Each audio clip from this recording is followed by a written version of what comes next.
আজ মাগরিবের সালাত জামাতের সাথে আদায় করার তৌফিক দান করেছেন, আলহামদুলিল্লাহ।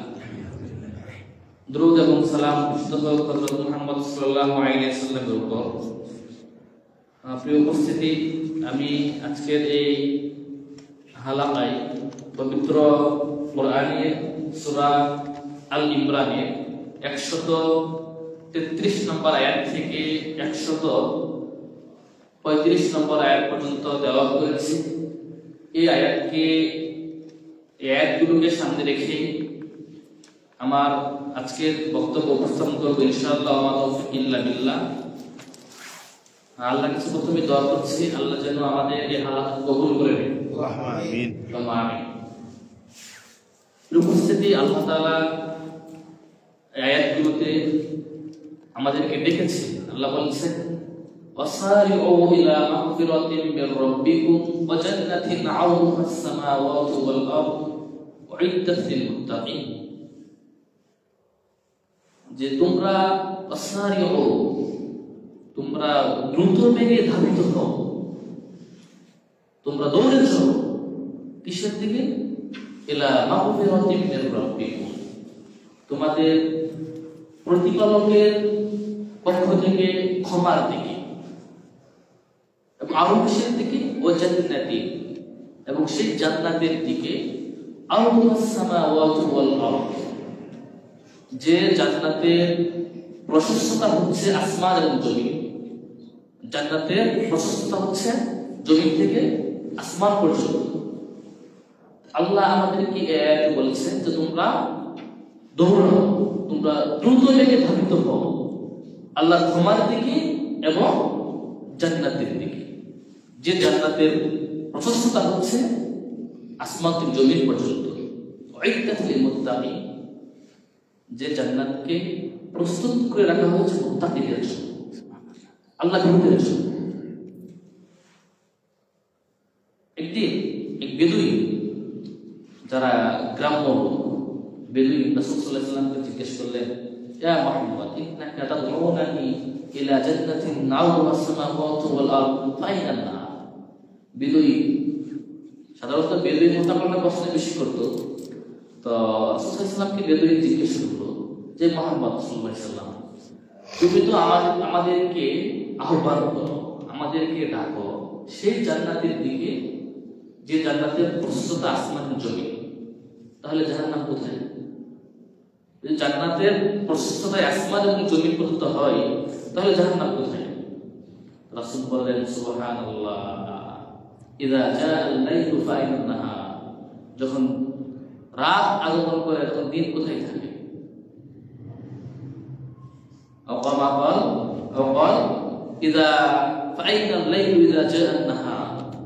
যখন দিন আসে তখন রাত কোথায় থাকে?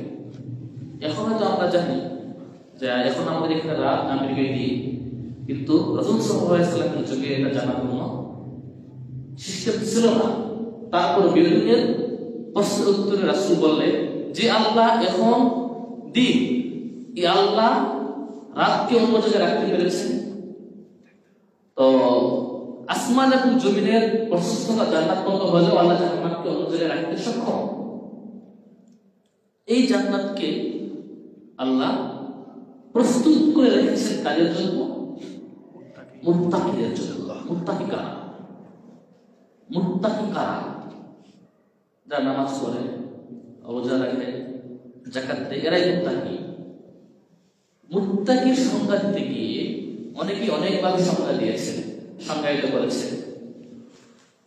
একদিন ওমর রাদিয়াল্লাহু আনহু, ইসলামের দ্বিতীয় খলিফা ওমর ইবনে খাত্তাব রাদিয়াল্লাহু আনহু, আবু মুসা আশআরীকে, উবাই বিন কাবকে জিজ্ঞেস করলেন, তাকওয়া কি জিনিস? আল্লাহর ভয় কি জিনিস? তখন উবাই বিন কাব রাদিয়াল্লাহু আনহু বললেন, আমিরুল মুমিনিন, আপনি যখন কাঁটাযুক্ত রাস্তার পাশ দিয়ে অতিক্রম করেন, এমন পথ, এমন রাস্তার দুধারে কাঁটা, তখন আপনি কিভাবে অতিক্রম করেন? আপনার চলাফেরা কেমন ভাবে হয়? তখন ওমর রাদিয়াল্লাহু বললেন যে কাপড়গুলো গুটিয়ে খুব সতর্কতার সাথে আমি চলাফেরা করি। উবাই বিন কাব বললেন এটাই হচ্ছে তাকওয়া, যে আপনি মুআমালাতের ক্ষেত্রে, ব্যবসা বাণিজ্যের ক্ষেত্রে, চলাফেরার ক্ষেত্রে আপনি হারাম থেকে বেঁচে থাকার জন্য এভাবে সতর্ক হয়ে চলতে হবে আপনাকে। হাসান বাসরি রাদিয়াল্লাহু রাহিমাহুল্লাহ তিনি বলছেন যে মা যালাত তাকওয়া বিল মুত্তাকিন হাত্তা তারাকু কাসীরাম মিনাল হালাল ওয়া হাফাযাল হারাম, যে তাকওয়া আল্লাহর ভয় মুত্তাকিদেরকে এমন ভাবে পরিচালিত করেছে যে মুত্তাকিরা হারামে পড়ে যাওয়ার ভয়ে অনেক হালাল কাজকে ছেড়ে দিয়েছে। যদি হারামে পড়ে যায় এজন্য তারা অনেক হালাল কাজকে ছেড়ে দিয়েছে। সুফিয়ান সাউরি রাহিমাহুল্লাহ তিনি বলছেন ইন্নামা সুম্মুল মুত্তাকিন, যে এদেরকে মুত্তাকি কেন বলা হয়? কারণ হচ্ছে ইত্তাকাউ মা লা ইত্তাকা, কারণ মুত্তাকিরা আল্লাহ ভীরুরা তার এমন সূক্ষ্ম সূক্ষ্ম বিষয় থেকে বেঁচে থাকতো সাধারণত মানুষ যেগুলো থেকে বেঁচে থাকে না, কিন্তু মুত্তাকিরা সেগুলো থেকে বেঁচে থাকে, দূরে থাকে। আপনারা একটা উদাহরণ দিলে বুঝতে পারবেন যে মুত্তাকিদের কর্মগুলো কেমন হয়, কাজগুলো কেমন হয়। ইবনে আবি দুনিয়া ওনার একটা গ্রন্থ আছে, একটা কিতাব আছে, নাম হচ্ছে আল ওয়ারা। আল ওয়ারা অর্থ হচ্ছে আল্লাহ ভয়। তো তিনি সেই কিতাবে উল্লেখ করেছেন, একটা ঘটনা উল্লেখ করেছেন, অনেক ঘটনা, তার মধ্যে আমি দু একটা উল্লেখ করেছি, করবো ইনশাআল্লাহ। এক মহিলা উল্লেখ করেছেন যে এক মহিলা রুটি বানানোর জন্য আটা গুলছে, পানি দিয়ে আটা গুলছে। এমন সময় সংবাদ আসলো তার স্বামী মারা গেছে। তখন মহিলা পাত্র থেকে হাত উঠিয়ে নিয়েছে, উঠিয়ে ফেলছে, উঠিয়ে বলতেছে যে এই আটাতে অন্যান্য অংশীদার জড়িয়ে গেছে, এই আটা শুধু আমাদের মায়ের হক, এখানে অন্যের হক প্রতিষ্ঠা হয়ে গেছে। এখানে আপনার মনে হয় বুঝতে পারেন না কাহিনী? বুঝতে পারছেন? বুঝতে পারছেন? তার স্বামী যেহেতু মারা গেছে, আপনারা ভালো মাশাআল্লাহ। হ্যাঁ, স্বামী মারা গেছে, যতক্ষণ স্বামী জীবিত ছিল ততক্ষণ পর্যন্ত এই আটা, এই সম্পদ তার নিজের ছিল, পরিবার পরিজনের ছিল। যখন মারা গেছে তখন এটা অন্য ওয়ারিশ হয়ে গেছে, এখানে যুক্ত হয়ে গেছে। এই সম্পত্তি এখন ভাগ হবে, সবার হাতে বন্টন করে দিতে হবে। তার মানে আপনারা চিন্তা করে যে মহিলার তাকওয়াটা কেমন ছিল, কতটুকু সূক্ষ্ম চিন্তার অধিকারী ছিলেন মহিলাটা। আটা বলতেছে হাত, স্বামী মারা গেছে, এই আটাতে হাত দেওয়া যাবে না, এই সম্পদ এখন আবার একা না, এখন সবার হয়ে গেছে। এভাবে তিনি আরেকটা ঘটনা উল্লেখ করেছেন যে মহিলা স্বামী মারা গেছে, বাতি জ্বলছে, এখন তো বিদ্যুৎ কেরোসিন, বাতি বন্ধ করে দিয়েছে। এই কেরোসিন এখন শুধু আমাদের না, এই কেরোসিন এখন সবার হয়ে গেছে, মানে যারা ওয়ারিশ সবার হয়ে গেছে। এই কেরোসিন দিয়ে এখন আর বাতি জ্বলবে না। এগুলো তো সে অনেক আগের কাহিনী, কিসসা কাহিনী। তাদের আল্লাহ বিরুদ্ধে হয়ে একদিন এক মহিলা, ইমাম আহমদ বিন হাম্বল রাহিমাহুল্লাহ, ইমাম আহলুস সুন্নাহ ওয়াল জামাআহ, আপনার নাম শুনেছেন, ইমাম আহমদ রাহিমাহুল্লাহ প্রসিদ্ধ ইমাম ছিলেন। এই ইমাম আহমদ বিন হাম্বল রাহিমাহুল্লাহকে এক মহিলা এসে জিজ্ঞেস করলো, আচ্ছা আমরা সুতো দিয়ে কাপড় বোনাই, তো অনেক সময় আমাদের পাশ দিয়ে রাজার সৈন্যবাহিনী মশাল নিয়ে যায়, তাদের বিশাল সিরিয়াল, একের পর একজন যাচ্ছে, একের পর এক যাচ্ছে। তো এই যে তার মশাল নিয়ে যাচ্ছে, মশালের আলো তো বিশাল, আমাদের জন্য কি ওই আলোতে সুতো দিয়ে কাপড় বোনানো বৈধ হবে কিনা, জায়েজ হবে আমাদের জন্য? আপনারা খেয়াল করেন যে এটা আমরা উদাহরণ দিতে পারি যে রাস্তায় বাতি, সরকারি বাতি জ্বলছে এরকম। তখন মাহমুদ রাহিমাহুল্লাহ এই মহিলার তাকওয়া থেকে কেঁদে দিলেন, কেঁদে দিয়ে বললেন যে মহিলা তুমি কার মেয়ে বা কার বোন কেমন কি? তখন মহিলা উত্তর দিলেন যে আমি বিশ্বনাথ হাফির বোন। আহমদ বিন হাম্বল বললেন, তুমি ওই আলোতে শুধু দিয়ে কাপড় প্রয়োজন নেই, তোমার তাকওয়া যেরকম এই তাকওয়া এভাবেই থাকো। আল্লাহু আকবার। আপনারা যারা উমরায় গিয়েছেন, আব্দুল মুহসিন বিন কাসিম মসজিদ নববীর ইমাম এবং খতিব আব্দুল মুহসিন বিন কাসিম, যারা গিয়েছেন এখন আপনারা ওনার তেলাওয়াত শুনতে পারবেন এটা চাষ করলে। তো তারই আপন বোন নাম হচ্ছে শিখা বিনতে মাহমুদ আল কাসিম। উনি একটি কিতাব লিখেছেন, একটা বই লিখেছেন, বইয়ের নাম হচ্ছে সলিহাত আরাফতুহুন্না, মানে এমন কিছু সৎ রমণী যাদেরকে আমি চিনি। ওই কিতাবে ওই বই দেখেই দিয়েছে এই যে তাকওয়াবান আল্লাহ ভীরু এই সকল লোক অনেকেই মনে করতে পারে যারা সাহাবী তাবি এই যুগে মনে শেষ হয়ে গেছে, এটা মনে হয় এই যুগে আর নেই। তো উনি ওকে দেখিয়ে দিয়েছেন, অনেকগুলো গল্প উল্লেখ করেছেন যে এই সকল লোক এখনো আছে পৃথিবীতে, যদিও তাদের সংখ্যা খুবই নগণ্য, খুবই অল্প, কিন্তু তারা এখন পৃথিবীতে আছেন। তিনি তাদের বর্ণে উল্লেখ করেছেন যাদেরকে তিনি স্বচক্ষে দেখেছেন অথবা নির্ভরযোগ্য সূত্র তাকে বলা হয়েছে। ওই বইয়ে তিনি প্রথম যার জীবনী নিয়ে আসছেন তিনি হচ্ছেন তারই আপন দাদি নাওরা, নাম হচ্ছে নাওরা। এই মাজমুয়া ফতুয়া তাইমিয়া যেটা আছে 37 খণ্ডের, এই ফতুয়ার সংকলন হচ্ছেন আব্দুর রহমান, মানে ওই মহিলার স্বামী, অর্থাৎ আব্দুল মুহসিন বিন কাসিমের আপন দাদা আব্দুর রহমান। তো তার ওয়াইফ ছিল নাওরা।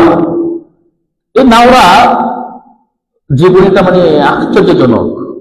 তাকওয়া, যখন তাকওয়া গুলো এই বইগুলো পড়া হয় আমরা নিজেই অবাক হয়ে যায় যে একটা মহিলা তাকওয়া কতটুকু হতে পারে। যেমন সাধারণত উনি টেইলার্সে কোনোদিন কাপড় বানাবে না, এটা আমাদের অনেক মহিলারা করে থাকে যে টেইলার্সে কাপড় বানাবে না, কারণ টেইলার্সে কাপড় বানালে দর্জি শারীরিক গঠন এটা জেনে যাবে, এজন্য কাপড় বানাবে না। তো এটা স্বাভাবিক, কিন্তু আশ্চর্য হচ্ছে যে এই মহিলা জীবনে পাওয়া যায়, এই মহিলা কোনোদিন হাতের আংটি স্বর্ণাকার দোকানে দেয়নি, দিয়েছে বেঙ্গি, স্বর্ণাকার যদি আঙ্গুলে মাপ জেনে দেয় আঙ্গুলটা চিকুন না মোটা। তো তাকওয়ার পরিমাণটা কেমন যে হাতের আংটি পর্যন্ত স্বর্ণাকার দোকানে দেয় নাই। যদি স্বর্ণাকার আঙ্গুলের মাপ পরিমাপ জেনে যায় এই ভয়।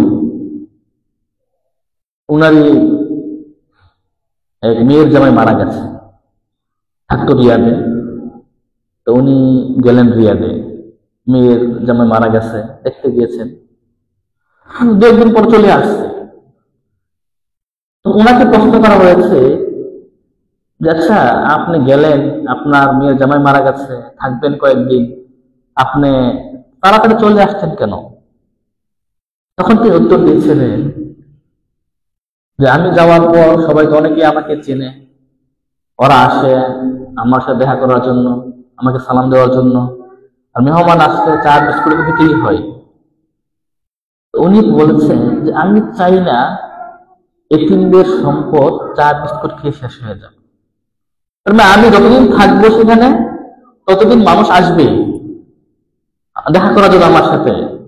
আর এই যে স্বামী মারা গেছে, তার মানে তার মেয়ে জামাই মারা গেছে, এতিম হয়ে গেছে বাচ্চাগুলো, আর এই বাচ্চাদের সম্পদ চা বিস্কুট খেয়ে শেষ হয়ে যাবে, এটা উনি চান নাই। এই জন্য বলছেন যে আমি চাই না যে আমার ওইখানে অবস্থানকালে বা অবস্থান করার কারণে এতিমদের সম্পদ চা বিস্কুট খেয়ে শেষ হয়ে যাবে, এটা আমি চাইনি, এই জন্য আমি চলে আসছি। কারণ তাকওয়াটা কেমন? কিন্তু আমার এক পরিচিত মানুষ আমাকে বলছে যে আমি তো অফিসে থাকি, এটা আপনারা অনেকেই অফিসের পক্ষ থেকে টেলিফোন দেওয়া হয় অফিসিয়াল কাজে ব্যবহার করার জন্য। তো বলছে যে অনেক সময় অনিচ্ছাকৃত ভাবে ভুলভাবে অনেক সময় কল বাড়িতে চলে যায়, যেটা অফিসিয়াল কাজ না, অথবা আমার প্রয়োজনে চলে যায়, আমি ইচ্ছাই দিই না, চেষ্টা করে দূরে থাকার জন্য, কিন্তু অনেক সময় বলে হয়ে যায়, সামনে টেলিফোন আছে, হয়ে যাচ্ছে আমার প্রয়োজনে, সেটা দু একবার হয়ে যায়, এটা কি আমার জায়েজ হবে? বললাম না, জায়েজ হবে না, এটা এটা অফিসিয়াল কাজের জন্য দিয়েছে আপনাকে। তারপর কয়েকদিন পরে বলতেছে ফোনটাই আমার নেই, আমি টেলিফোনটাই বিদায় করে দিয়েছি আমার অফিস থেকে, আর প্রয়োজন নেই। এগুলো হচ্ছে সূক্ষ্ম সূক্ষ্ম বিষয়, তাকওয়া। এই জন্য সুফিয়ান সাউরি বলছেন ইন্নামা সুম্মুল মুত্তাকিন, এদেরকে মুত্তাকি বলা হয় কেন? লিআন্নাহুম ইত্তাকাউ মা লা ইত্তাকা, তারা এমন সাধারণ বিষয় থেকে বেঁচে থাকে যেগুলো সে থেকে সাধারণত বেঁচে থাকা হয় না। মানুষ এটা কিছু পরোয়া করে না, কিছুই মনে করে না, তারা সেটাকে পরোয়া করে, তার ভেবে দেখেন যে কাজটা আমার জন্য উচিত হবে না। তো এগুলো হচ্ছে মুত্তাকিদের নমুনা। তাকওয়াবান হলে এমন হতে হবে, কোথায় আমার দ্বারা হারাম হয়ে যাচ্ছে কিনা। তো তারপর আল্লাহ বলছেন উইদ্দাতিল মুত্তাকিন, জান্নাতকে আল্লাহ প্রস্তুত করে রেখেছেন কাদের জন্য? মুত্তাকিদের জন্য। তার মানে জান্নাত এখনো আছে, বিদ্যমান, জান্নাত এখনো আছে। এটা আমাদের আহলুস সুন্নাহ ওয়াল জামাতের একটা আকীদা যে জান্নাত এবং জাহান্নাম এটা মাওজুদান, এগুলো বিদ্যমান। তারপর আল্লাহ মুত্তাকিদের বৈশিষ্ট্য বর্ণনা করেছেন। আল্লাহ কোরআনের পড়তে বিভিন্ন জায়গায় মুত্তাকিদের অনেক বৈশিষ্ট্য, অনেক গুণ, ওদের আলামত, ওরা কেমন, এগুলো বিবরণ দিয়েছেন। আল্লাহ এখানেও কিছু বিবরণ দিয়েছে মুত্তাকিদের। আমরা এখানেই শেষ করবো, অন্য জায়গায় যাবো না আমরা, আর আমার উদ্দেশ্য হচ্ছে তিনি আয়াতটা তাফসীর করা আজকে। তারপরে আল্লাহ বলছেন যে মুত্তাকি কারা? উইদ্দাতিল মুত্তাকিন, মুত্তাকি হচ্ছে আল্লাযীনা ইউনফিকুনা ফিস সাররা'i ওয়াদ দাররা ওয়াল কাযিমিনা আল গায়যা ওয়াল আফিনা আনিন নাস আল্লাহু ইউহিব্বুল মুহসিনিন। মুত্তাকি হচ্ছে যারা সচ্ছল অবস্থায় এবং অসচ্ছল অবস্থায় আল্লাহর রাস্তায় দান করে। তার মানে আপনার টাকা এখন 100 টাকা আছে, আপনি 10 টাকা দেন, যখন 10 টাকা থাকবে তখন 1 টাকা। তার মানে সর্বাবস্থায় তারা আল্লাহ রাস্তায় ব্যয় করবে, আল্লাহ রাস্তায় দান করবে। এটা হচ্ছে মুত্তাকিদের একটা বৈশিষ্ট্য, যে তারা সুখে থাকে, অনেক টাকা পয়সা আছে, তখন দান করবে, আর যখন টাকা পয়সা কমে যাবে তখন আল্লাহ রাস্তায় তারা দান করবে।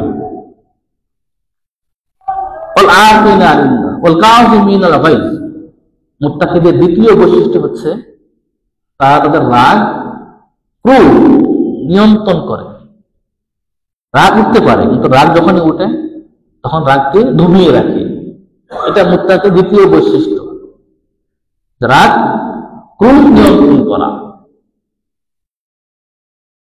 একদিন এক ব্যক্তি উমর রাদিয়াল্লাহু আনহুকে বললেন ইন্নাকা লা তাকযি বিল আদল ওয়া লা তুতিল হক।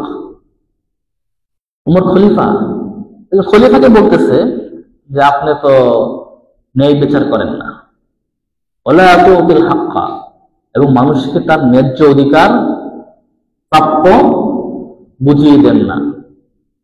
তখন উমর রাদিয়াল্লাহু আনহু রেগে গেলেন, একেবারে মুখ রক্তিম হয়ে গেল রাগে উমর রাদিয়াল্লাহু আনহু। তখন এক ব্যক্তি বললেন ইয়া আমিরুল মুমিনিন, আল্লাহ বলছেন খুযিল আফওয়া ওয়া আমুর বিল উরফি ওয়া আ'রিদ আনিল জাহিলিন, যে আপনি ক্ষমাকেই অগ্রাধিকার দেন, সৎ কাজের আদেশ করেন, এবং যারা মূর্খ, কিছু বুঝে না, জাহেল, এদের থেকে আপনি মুখ ফিরিয়ে নেন। এটা একটা মূর্খ, আপনাকে একটা কথা বলছে মূর্খ, তাতে আপনি রেগে গেছেন। আল্লাহ বলছেন ওয়া আ'রিদ আনিল জাহিলিন, যে মূর্খ থেকে কি করতে হবে? মুখ ফিরিয়ে নিতে হবে। তখন উমর রাদিয়াল্লাহু আনহু এমন ভাবে রাগ নিয়ন্ত্রণ করলেন যে মনে হচ্ছে আগুনে পানি দিয়ে দেওয়া হয়েছে। সুবহানাল্লাহ। এক ব্যক্তি একদিন আলী ইবনে হুসাইন নামে এক ব্যক্তি ছিলেন, উনি মদিনার আবেদ রাহিদ। বলা হতো যেদিন আলী ইবনে হুসাইন মারা যায়, অনেক সম্পদ ছিল কিন্তু প্রকাশ্যে দান করতেন না, এই জন্য মানুষ মনে করতে কৃপণ টাইপের। যেদিন তিনি মারা গেছে, যারা গোসল দিচ্ছিল দেখা গেল পিঠে কাঁধে কালো কালো দাগ। জিজ্ঞেস করা হলো যে কালো দাগগুলো কিসের? তখন তার পরিবারের লোকজন বলল, এই আলী ইবনে হুসাইন দীর্ঘ 60 বছর যাবৎ মদিনার 90টি পরিবারের দায়িত্ব ওনার কাছে ছিল। যখন রাত গভীর হতো নিজের কাঁধে বোঝা বহন করে সবার ঘরে ঘরে খাবার পৌঁছে দিত, তো টেরই পেত না। এটা হচ্ছে ইখলাস। আলী ইবনে হুসাইন একদিন ওযু করছে, এক দাসী পানি ঢালছে, ঘটনাক্রমে হঠাৎ করে পাত্র মুখের উপর পড়ে গেল। খুব ভালো একটা আঘাত পেয়েছিল আলী ইবনে হুসাইন। আঘাত পেয়ে তাকিয়েছে, একটু চোখ বড় করে তাকিয়েছিল। তো দাসী ভয় পেয়ে গেছে, আজ মনে হয় আমার কি হয়। তো দাসী আল্লাহর আয়াত তেলাওয়াত করলো, যে আয়াতটা অল কাযিমিনাল গায়জ, মুত্তাকিদের বৈশিষ্ট্য হচ্ছে মুত্তাকি রাগ নিয়ন্ত্রণ করে। আলী ইবনে হুসাইন, আপনি যে মুত্তাকি হয়ে থাকে আপনার রাগ নিয়ন্ত্রণ করেন তাড়াতাড়ি। তো আলী ইবনে হুসাইন বললেন, ঠিক আছে আমি আমার রাগ নিয়ন্ত্রণ করলাম, আমার রাগ নাই। তারপরে দাসী বলতেছে, ওলা আফিন আনিন নাস, মুত্তাকিরা শুধু রাগ নিয়ন্ত্রণই করে না, তারা আবার মানুষকে ক্ষমাও করে দেয়। আলী ইবনে হুসাইন বললেন, ঠিক আছে আমি তোকে ক্ষমাও করে দিলাম। তারপরে দাসী বলতেছে, মুত্তাকি শুধু ক্ষমা করে ক্ষান্ত হয় না, আবার কিছু আবার দেয়। আল্লাহ ইউহিব্বুল মুহসিনিন, আল্লাহ মুহসিনদেরকে ভালোবাসে। আলী ইবনে হুসাইন বললেন, যে আমি তোকে আজাদ করে দিলাম, তোকে মুক্ত করে দিলাম। দাসী ছিল, মুক্ত করে দিয়েছে। এটা হচ্ছে মুত্তাকি, যে মুত্তাকিরা রাগ নিয়ন্ত্রণ করবে। অনেকে আবার রাগ দমিয়ে রাখে কিন্তু ক্ষমা করে না, কিন্তু মুত্তাকিরা রাগ নিয়ন্ত্রণ করে দমিয়ে রাখবে, পাশাপাশি তার ক্ষমাও করে দেবে।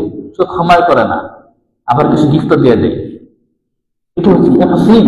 আল্লাহ ইউহিব্বুল মুহসিনিন, আল্লাহ মুহসিনদেরকে ভালোবাসে। এটা হচ্ছে সবচেয়ে উপরের স্তর, মুমিন, মুসলিম, মুহসিন। সর্ব উচ্চ স্তর কোনটা? সবার উপরে মুহসিন। তার মানে মুহসিন মানে সে মুমিন হবে, মুসলিম হবে, কিন্তু সকল মুসলিম কিন্তু মুহসিন না। সকল মুহসিন মুমিন এবং মুসলিম, কিন্তু সকল মুমিন মুসলিম মুহসিন না। এরকম ভাবে একজন মুসলিম মুমিন নাও হতে পারে, কিন্তু মুমিন হয়ে তাকে মুসলিম হতে হবে। এজন্য যদি কেউ মুহসিন হয়, এটা হচ্ছে দিনের সবচেয়ে উচ্চ স্তর। ইসলাম, ঈমান, ইহসান, ইহসানটা হচ্ছে একেবারে উচ্চ স্তরে। আর আল্লাহ মুহসিনদেরকে ভালোবাসে। একদিন এক চোর, ইমাম নববী রাহিমাহুল্লাহ, আপনারা তো নাম শুনেছেন, রিয়াদুস সালিহিন কিতাব পড়েন না? অনেকে বাড়িতে থাকতে পারে, রিয়াদুস সালিহিন, হাদিস 40। তো এর লেখক হচ্ছে ইমাম নববী, ইয়াহইয়া ইবনে শারাফ আন-নববী রাহিমাহুল্লাহ। এক চোর একদিন ইমাম নববীর টুপি চুরি করে দৌড়াচ্ছে, মানে টুপি ছিনতাই করে নিয়ে গেছে, দৌড়। তো ইমাম নববীর পিছনে পিছনে দৌড়াচ্ছে।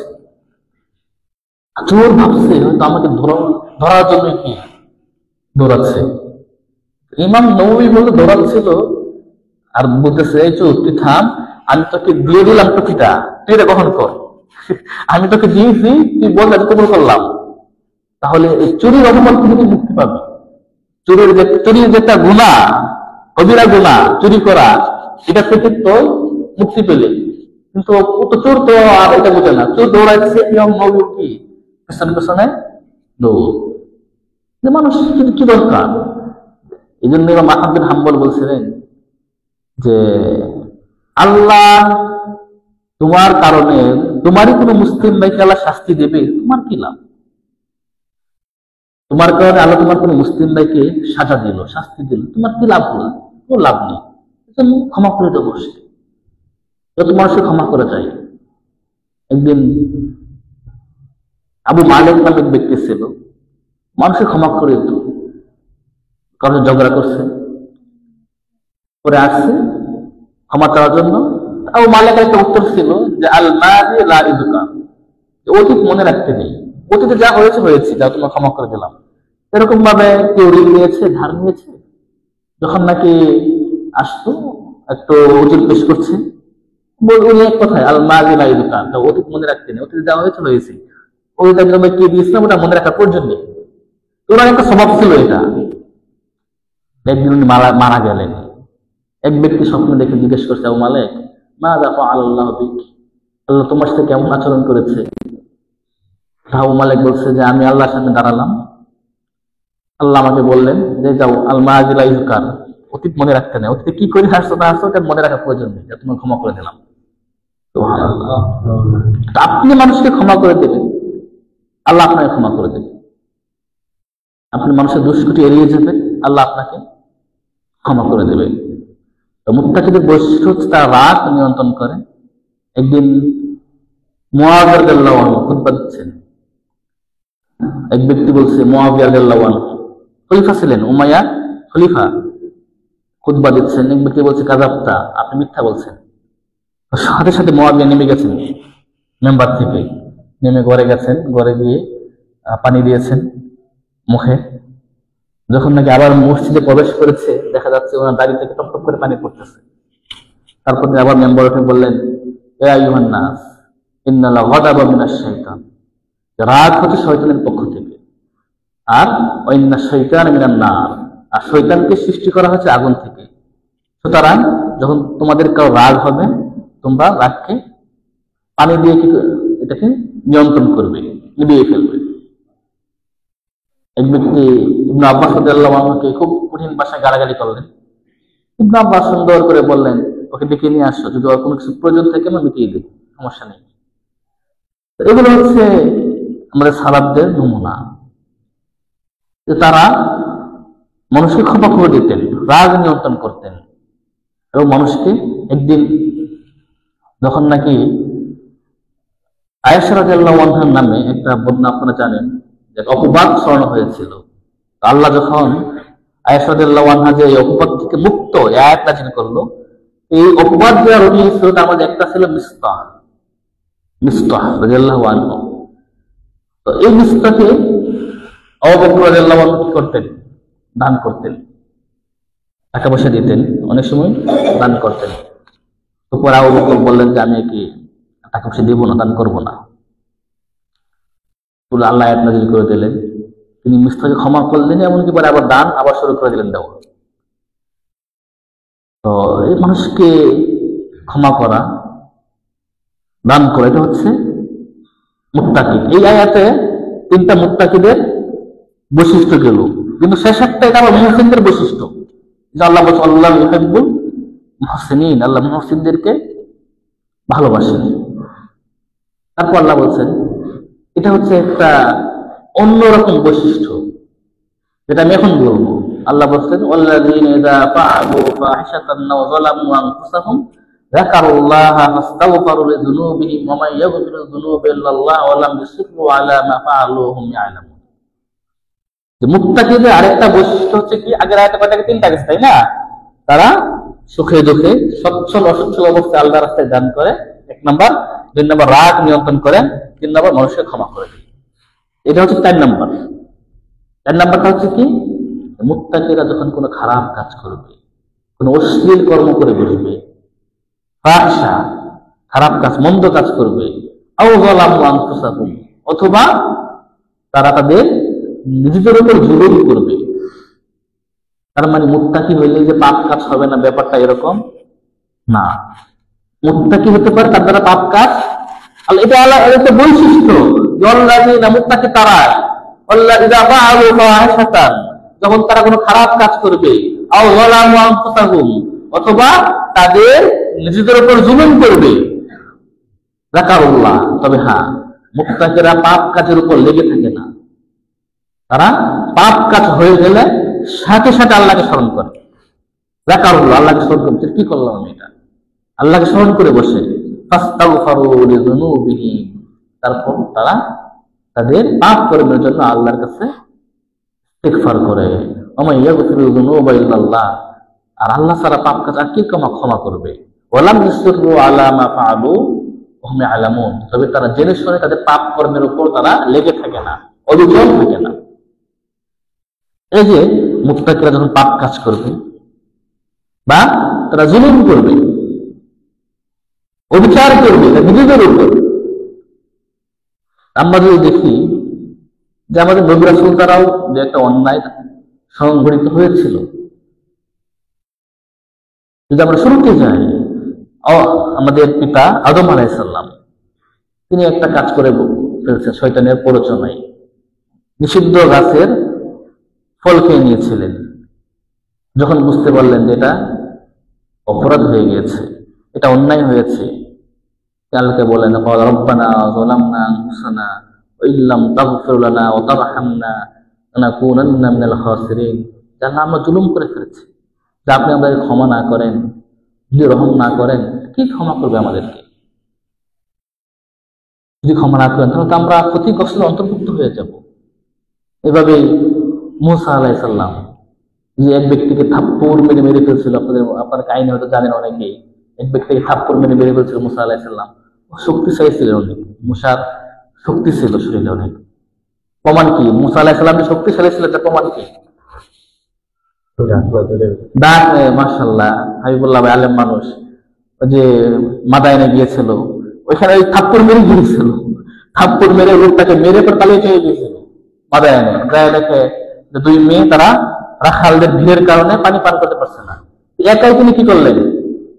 তিনি একাই ওদেরকে ঠেলে, বীর ঠেলে তিনি একাই বালতিতে পানি উঠিয়ে সব করলেন, ওই সাহায্য করলেন দুইটা মেয়েকে।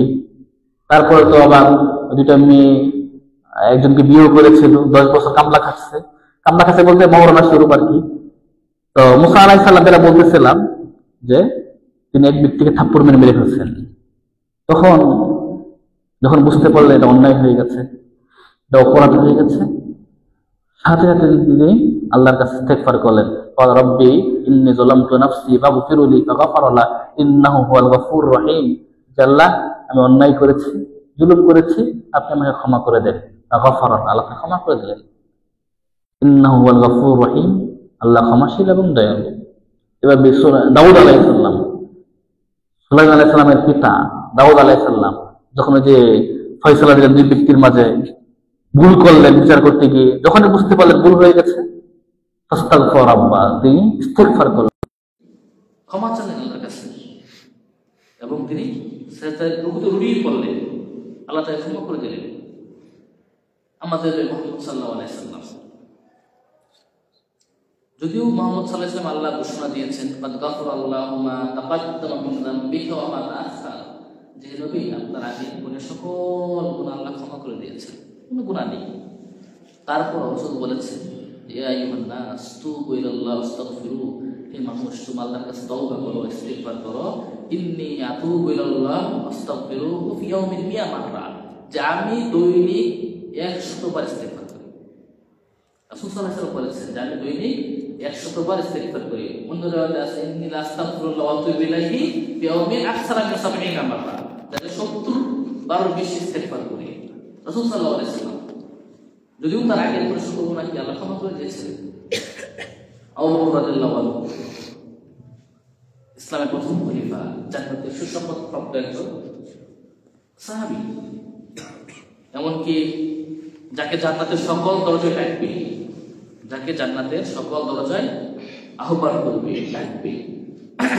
হাদিসে রাসূলুল্লাহ বলেছেন, মান আনফাকা যাওজাইনি ফি সাবিলিল্লাহি উতিয়া ফিল জান্নাতি ইয়া আবদাল্লাহ হাযা খাইর, ফামান কানা মিন আহলি সলাত দু'iয়া মিন বাবিস সালাহ, ওয়া মান কানা মিন আহলি জিহাদ দু'iয়া মিন বাবিল জিহাদ, ওয়া মান কানা মিন আহলি সিয়াম দু'iয়া মিন বাবির রায়্যান, ওয়া মান কানা মিন আহলি সাদাকা দু'iয়া মিন বাবিল সাদাকা। ফাকালা আবু রাদিয়াল্লাহু আনহু বিআবি উম্মি আনতা ইয়া রাসূলুল্লাহ মা আলা মান দু'iয়া মিন তিলকাল আবওয়াব দুরুরা, ফাহাল ইয়াদউ আহাদুন মিন তিলকাল আবওয়াব কুল্লিহা? ক্বালা না'আম আরজু আন তাকুনা মিনহুম।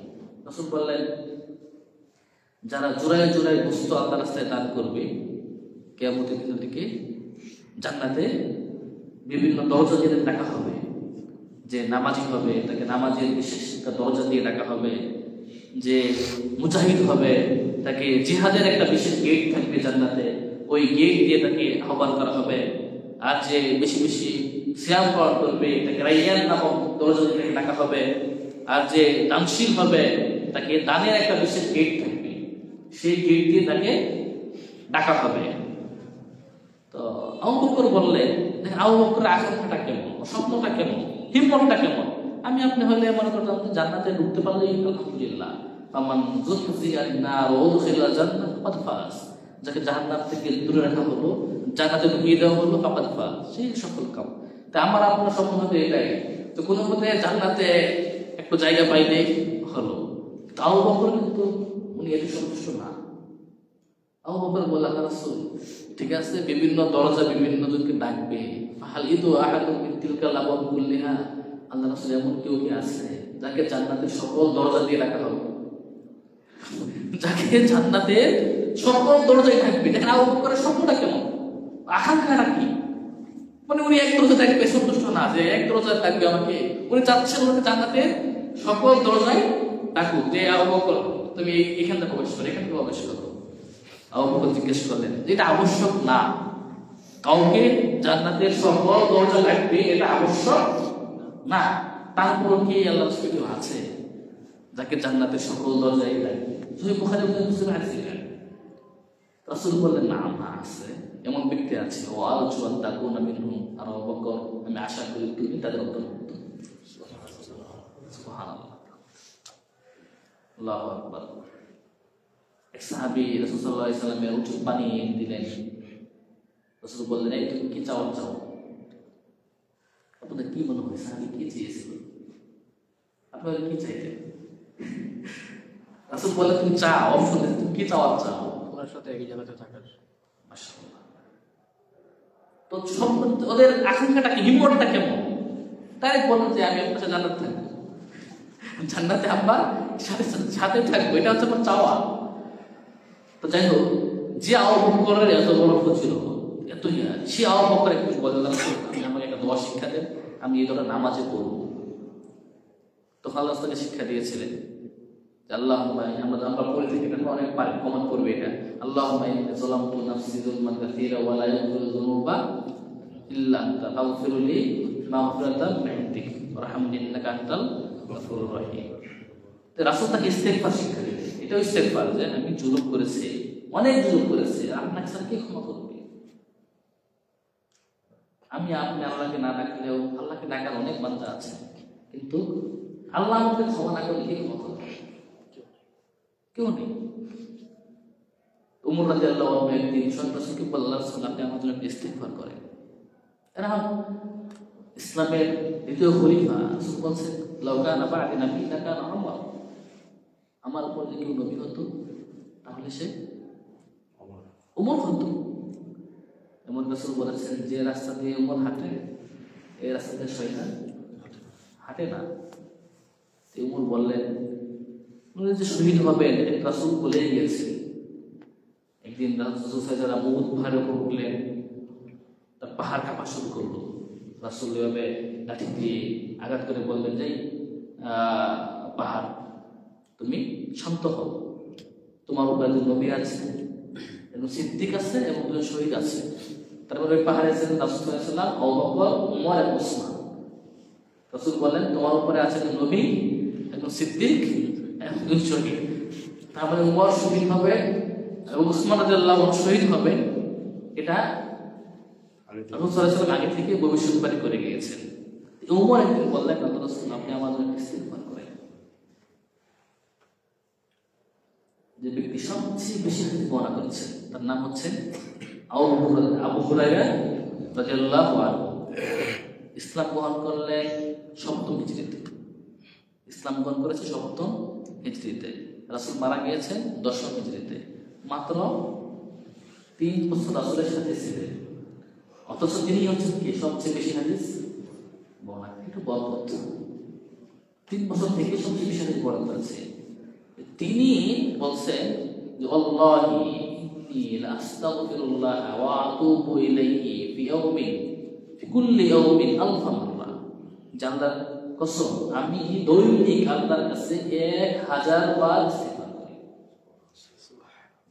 দৈনিক 1000 বার ইস্তেগফার করি। শুধু তাই না, এই আবু হুরায়রা রাদিয়াল্লাহু আনহু তিনি মক্তবে যেতেন, মক্তব গ্রামগঞ্জে মক্তব চালু আছে, বাচ্চারা পড়ে, মক্তবে যেতেন। মক্তবে গিয়ে বলতেন এই বাবুরা তোমরা বলো যে আল্লাহ মাগফির লি আবি হুরায়রা, যে এই বাচ্চারা তোমরা বলো হে আল্লাহ আপনি আবু হুরায়রাকে ক্ষমা করে দেন।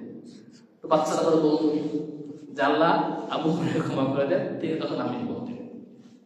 তার মানে বাচ্চারা তো মাসুম, ওদের পাপ নেই, ওদের দোয়া আল্লাহর কাছে কবুল হবে এটাই বেশি আমরা আশা করতে পারি। এই জন্য তিনি বাচ্চাদেরকে বলতেন যে বাচ্চারা তোমরা বলো যে আল্লাহ আপনি আবু হুরায়রাকে ক্ষমা করে দেন, আর তিনি তখন আমিন আমিন বলতেন। আবু মুসা আশআরী রাদিয়াল্লাহু আনহু রাসূলের পক্ষ থেকে তিনি বলছিলেন যে কানা লানা আমানান মিনাল আযাব, আমাদের আযাব থেকে আল্লাহর শাস্তি থেকে বাচ্চারা দুটো নিরাপত্তা ছিল। কারণ একটা হচ্ছে তখন রাসূল সাল্লাল্লাহু আলাইহি ওয়াসাল্লাম ফিনা, রাসূল সাল্লাল্লাহু আলাইহি ওয়াসাল্লাম আমাদের মধ্যে বিদ্যমান থাকা। রাসূল তখন আর নেই, রাসূল মারা গেছেন। রাহাব আহাদুহুমা, একটা চলে গেছে, সেটা হচ্ছে রাসূল তাদের মাঝে বেঁচে থাকা। ও বাকিয়া মা'আল ইস্তিগফার, ইস্তিগফার তখন আমাদের সাথে আছে। ফাইদা যাহাবাল ইস্তিগফার হালাকনা, যখন ইস্তিগফার আমাদের থেকে হারিয়ে যাবে তখন আমরা ধ্বংস হয়ে যাব।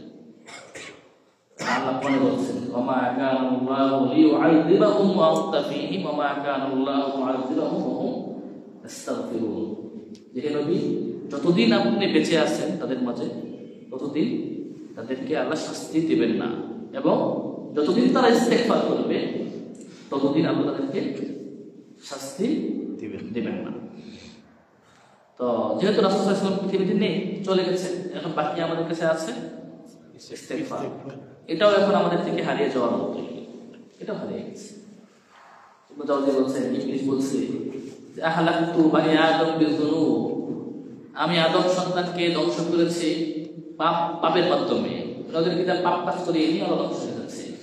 কিন্তু পরে আবার আফসোস করে বলছে ইবলিস যে ওয়াহলাকুনি বিল ইস্তিগফার, কিন্তু আদম সন্তান আমাকে ধ্বংস করে দিয়েছে ইস্তিগফারের মাধ্যমে।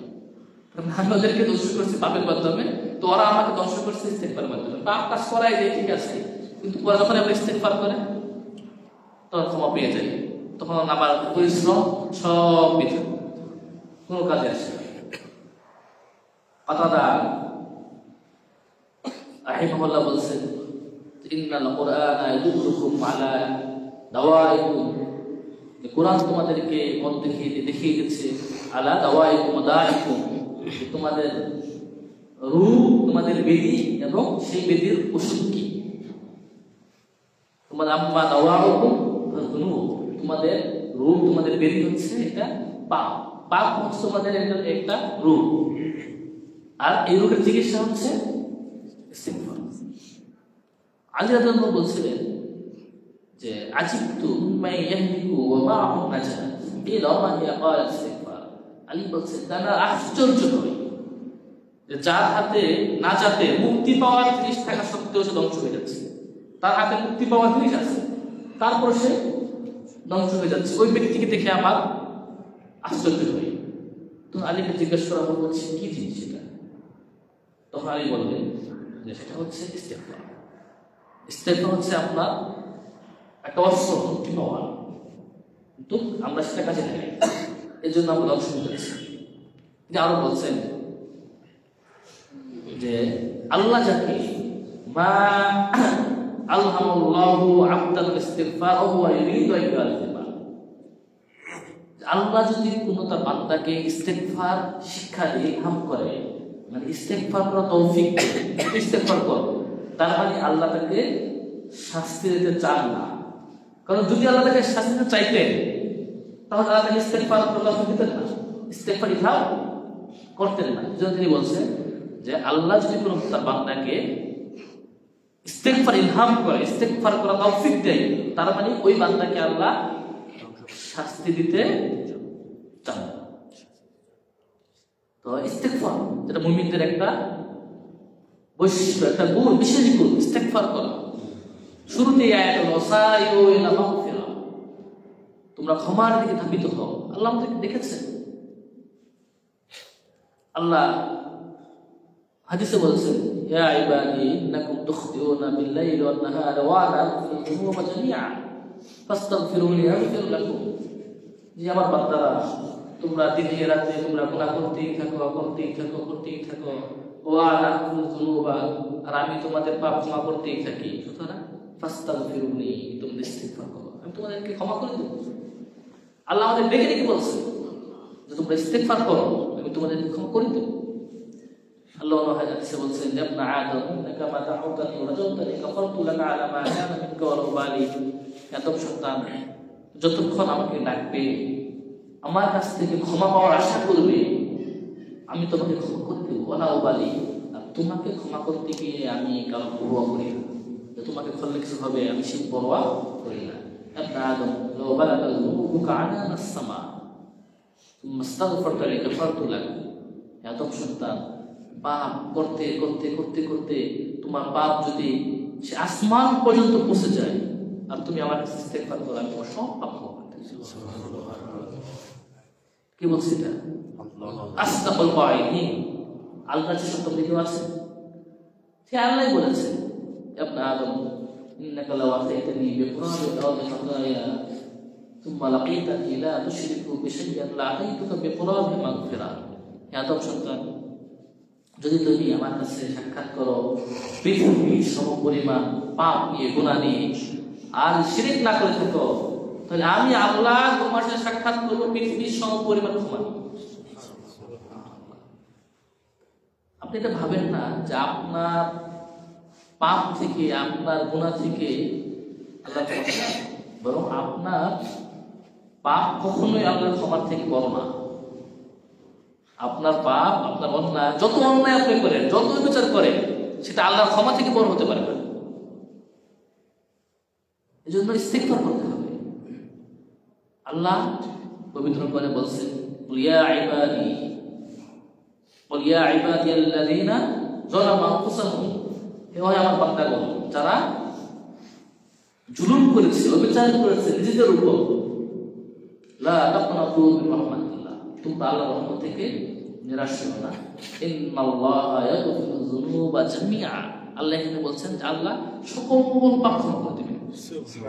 সুবহানাল্লাহ। তা ইস্তেগফার এমন একটা শব্দ, এই আকীদায় বিশ্বাস আপনাদের মনে গেঁথে নেই।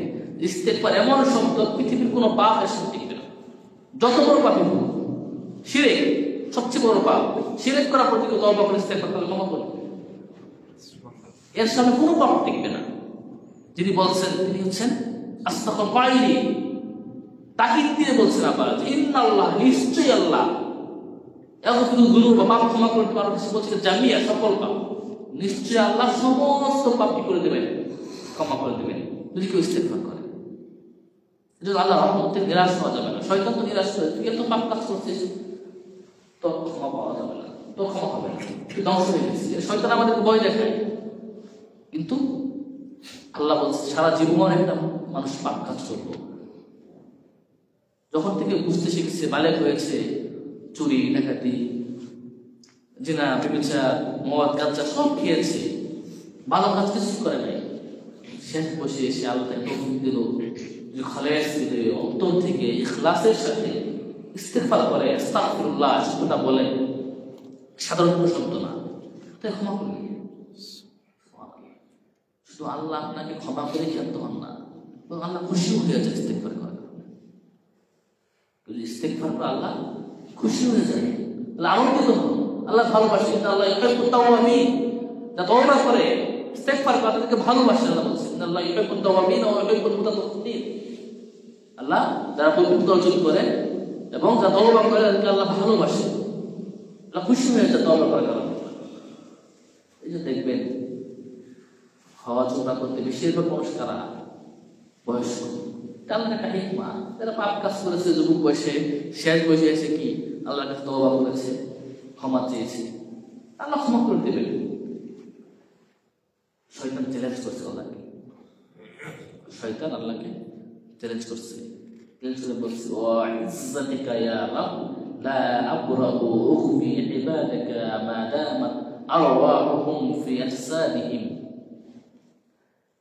যে আপনার ইজ্জতের কসম, হে রব আপনার ইজ্জতের কসম, লা আবরাহু উখফি ইবাদাক, আমি আপনার বান্দাদেরকে পথভ্রষ্ট করতেই থাকবো, করতেই থাকবো, করতেই থাকবো, মা দামাত আরওয়াহুম ফি আজসাদিহিম, যতদিন তাদের দেহে প্রাণ থাকবে, তাদের দেহে তাদের আত্মা থাকবে, ততদিন পর্যন্ত আমি কেদেরকে পথভ্রষ্ট করে যাবো, করে যাবো। এটা শয়তান চ্যালেঞ্জ দিচ্ছে আল্লাহকে।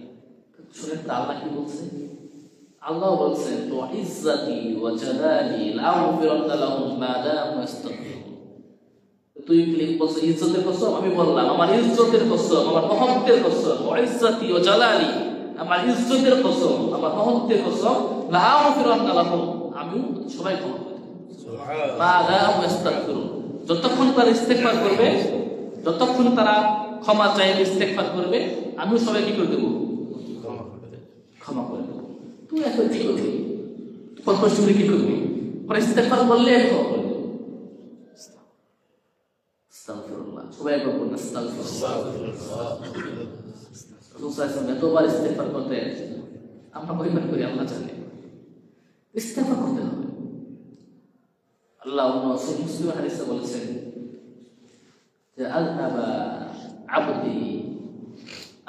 আবদুন যানবা, যে বান্দা গুনাহ করেছে, তারপর বলছে আল্লাহ মাগফিরলি যানবি, ইনশাআল্লাহ আপনি আমার গুনাহ ক্ষমা করে দেন। সেই হাদিস এটা, যে বান্দা গুনাহ করে বলছে আল্লাহ আপনি আমার গুনাহ ক্ষমা করে দেন। আল্লাহ বলছেন যে আমার বান্দা আযনাবা আবদি যানবা, আমার বান্দা গুনাহ করেছে, আলিমা, সে জানে আন্না লাহু রাব্বান, যে তার একটা প্রভু আছে, তার একটা আল্লাহ আছে, যে ইয়াগফিরুয যানবা ওয়া ইয়াখুযু বিল যানব, যিনি পাপ ক্ষমা করে দেন, আবার পাপের কারণে পাকড়াও করেন। তো তারপর আবার পাপ কাজ করেছে, আবার পাপ কাজ করে বলছে রাব্বিগফিরলি যানবি, আল্লাহ আপনি আমার পাপ ক্ষমা করে দেন। আল্লাহ বলছেন যে আমার বান্দা পাপ কাজ করলো, আমার বান্দা জানে যে পাপ তার একজন প্রতিপালক আছেন, যিনি পাপ ক্ষমা করে দেন এবং পাপের কারণে পাকড়াও হতে পারে। তারপর আবার পাপ কাজ করেছে, তো আল্লাহ আবার বলছে যে আমার বান্দা পাপ কাজ করেছে, তো তুমি জানিস তার একটা আল্লাহ আছে, যিনি পাপ ক্ষমা করে দেন এবং পাকড়াও করেন। তো আল্লাহ বলছেন ঠিক আছে, ঠিক আছে, যা ইচ্ছা তাই করে আপনি ক্ষমা করে দেবেন। তার মানে আপনার পাপ কাজ যতবারই হোক আপনি ক্ষমা চাইলে আল্লাহ ক্ষমা করে দিবে। এর উদ্দেশ্য এটা না যে আপনি আগে নিয়োগ করে রাখবেন যে আমি বারবার করবো, এটা না। আপনি মন থেকে ক্ষমা, তো আমি আগে বলছি অন্তর থেকে ইখলাসের সাথে আপনাকে বলতে হবে। মুখে মুখে বললেন ইস্তেগফার, পাপ কাজ করতেছেন আর বলতেছেন যে আস্তাগফিরুল্লাহ আস্তাগফিরুল্লাহ, এটা হবে না। আপনাকে একটা পাপ থেকে সম্পূর্ণ মুক্ত হতে হবে, তওবা করতে হবে, তারপরে আপনাকে আল্লাহর কাছে ক্ষমা চাইতে হবে। পাপ কাজে লেগে থেকে আল্লাহ বলছেন ওয়ালাম ইসরু আলা মা ফাআলু ওয়া ইয়ালামু, তারা জেনে শুনে কি করে না, পাপ কাজের উপর লেগে থাকে না, অভিযোগ থাকে না, অভিযোগ থাকে না, বরং পাপ কাজ তারা মুক্ত হয়ে যায়। তো যদি কেউ এভাবে অন্যায় করে, অবিচার করে, নিজের উপর জুলুম করে, তাহলে এবং আল্লাহকে ইস্তেগফার করে, আল্লাহ বলছেন ওমাই ইয়া'মাল সুআন আও ইয়াযলিম নাফসাহু সুম্মা ইস্তাগফিরিল্লাহ ইয়াজিদিল্লাহা গফুরুর রহিমা। ওমাই ইয়া'মাল সু, খারাপ কাজ করবে, আও ইয়াযলিম নাফসাহু, অথবা নিজের উপর জুলুম করবে, সুম্মা ইস্তাগফিরিল্লাহ, অথবা আল্লাহকে ইস্তেগফার করবে, ইয়াজিদিল্লাহা গফুরুর রহিমা, সে আল্লাহকে পাবে ক্ষমাশীল এবং দয়ালু হিসেবে। এক ব্যক্তি, আপনারা হাদিসে তো কিসসা জানেন, খুন করেছিল 99টা। কয়টা? খুন করে একবার থেকে জিজ্ঞেস করেছে আমাদের মতো তওবা আছে? বলতেছে 99টা খুন করেছে, তোমার জন্য আবার কিসের তওবা? তাকেও মেরে ফেলছে। যে তওবা নাই আমার জন্য, ইস্তেগফার নাই, তাহলে তোমাকে বাঁচিয়ে রেখে আবার কি লাভ? ঠিক আছে, তাকেও মেরে ফেলছে। তারপরে পূর্ণ করছে কয়টা? 100। তারপরে বলতেছে, জিজ্ঞেস করলো যে আমার জন্য এক আলেমকে, যে আমার জন্য তওবা আছে? ওই আলেম পরামর্শ দিয়েছে, হ্যাঁ তওবা আছে তোমার জন্য, তোমার জন্য তওবা সুযোগ আছে। তুমি একটা কাজ করো, তুমি অমুক জায়গায় যাও, ওই গ্রামে যাও, একটা গ্রাম দেখে গেছি যে ওইখানে কিছু মানুষ আছে, সব মানুষ, ওই গ্রামে তুমি ইবাদত করো বসে বসে। ঘটনা করবে যাওয়ার পথে মারা গেছে, পৌঁছতে পারে নাই। তো এদিক দিয়ে রহমতের ফেরেশতারা আসছে, তারা আত্মা নিয়ে যাওয়ার জন্য, এদিক দিয়ে আযাবের ফেরেশতারা আসছে নিয়ে যাওয়ার জন্য। উভয় ফেরেশতা যুক্তি আছে, সে তো ওখানে যায় নাই, সে বসে নাই। আর যারা রহমতের ফেরেশতা বলতেছে না, সে তো তওবা করতে যাচ্ছে ওইদিকে, তার নিয়ত তো ঠিক হয়ে গেছে।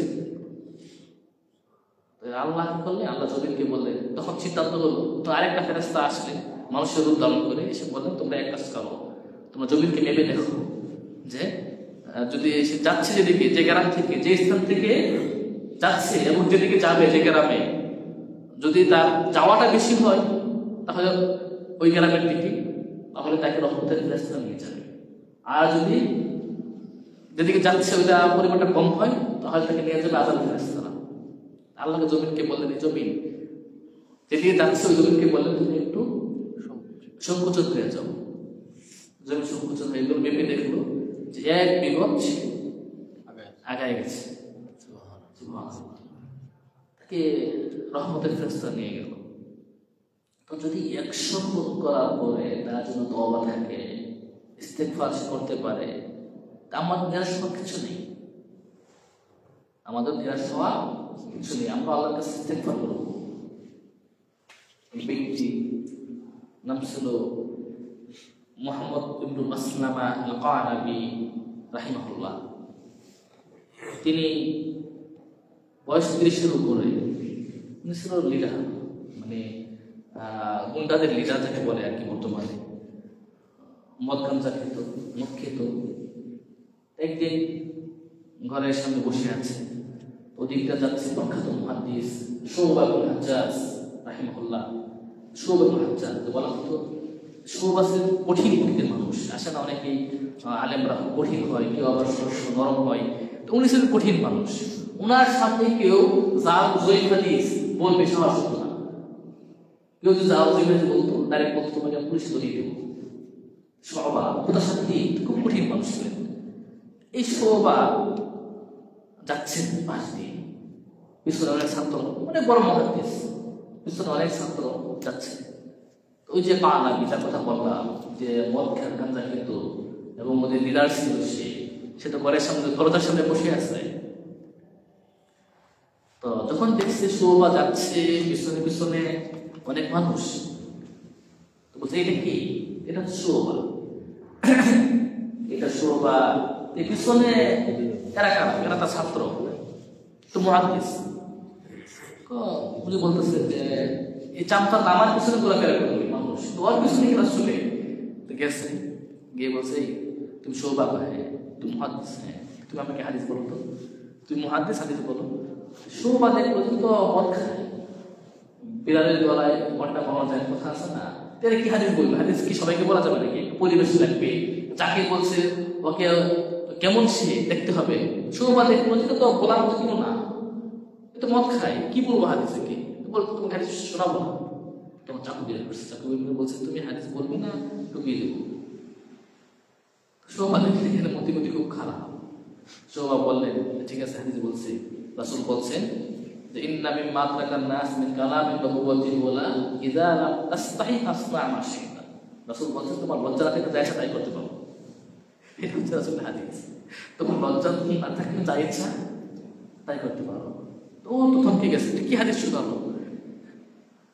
তারপরে আর কিছু বলেনি, চলে গেছে বাসায়। বাসায় গিয়ে আম্মুকে বলছে যে আম্মু আগে করছিল তো মদের পাত্র ছিল সব ভেঙে গেছে, মদের পাত্রগুলো সব ভেঙে বলছে যে আমি চলে যাচ্ছি, আমার বন্ধুরা আসলে ওদেরকে বলবা যে আমি কি করেছি। একেবারে বস্ত্রা থেকে চলে গেছে কোথায়? মদিনায়। বস্ত্রা থেকে একেবারে মদিনায় চলে গেছে। ইমাম মালিক রাহিমাহুল্লাহ দরবারে, ইমাম দারুল হিজরা, ইমাম মালিকের কাছে গিয়ে দীর্ঘ 30 বছর হাদিস চর্চা করেছে। এমনকি মুআত্তা যে প্রসিদ্ধ রাওয়াতে বর্ণনা তিনি হচ্ছেন শুবা, এই কানাবী, আব্দুল্লাহ ইবনে মুসলামা কানাবী। 30 বছর পর তিনি যখন বসরায় ফিরে আসে, এসে দেখে শুবা বেঁচে নেই। ওই যে যার সাথে ঘটনা ঘটছিল, শুবা মারা গেছে। এই জন্য আমরা যে উনিতে পাই যে কানাবী শুবা থেকে মাত্র একটা হাদিস শুনেছি। কোন হাদিস? এই হাদিসটা যেটা বললাম যে লজ্জা থেকে যা ইচ্ছা তাই করতে পারো।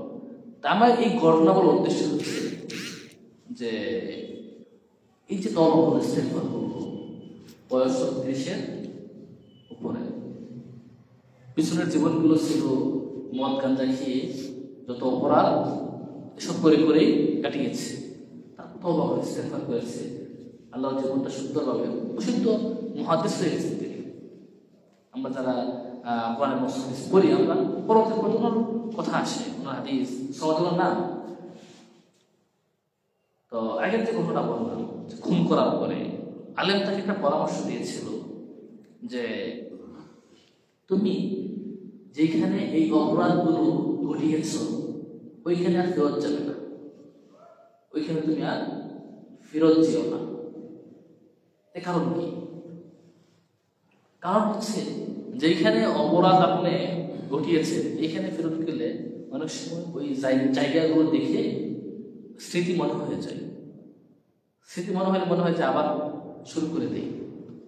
অথবা এটা একটা কারণ হতে পারে, অথবা একটা কারণ হতে পারে যে ওইখানে আপনার শত্রু থাকতে পারে,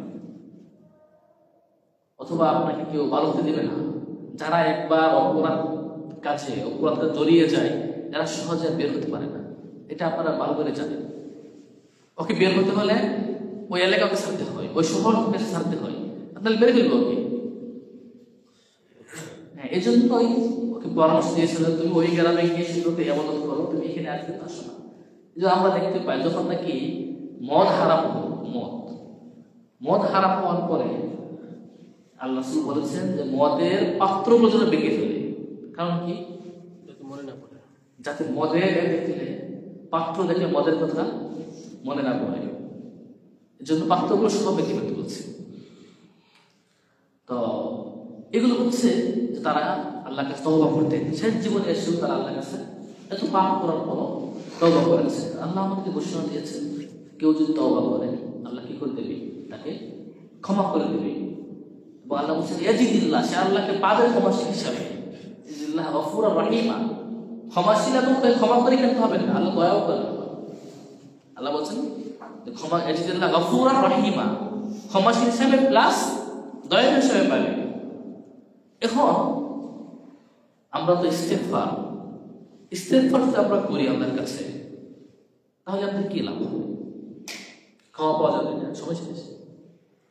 আজান কত? 60 মিনিট। আচ্ছা, আজান শেষ করে একটু বলে শেষ করে দেবো।